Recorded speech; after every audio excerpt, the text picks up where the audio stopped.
First, remove the screws on the back of the monitor. Take off the connecting screws of the monitor. Fasten the mounting bracket to the monitor with screws. Unscrew one end of the bracket arm, insert the other end into the bracket. Retrieve the previously removed bracket screw and tighten it securely. Remove the screws on the right of the monitor and fit the intraoral camera bracket.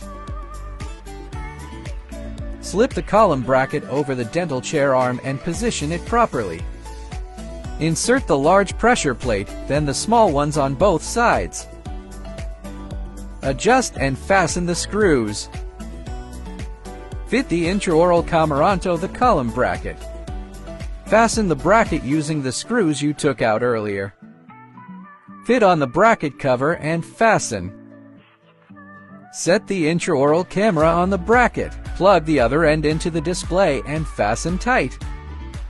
Setup complete.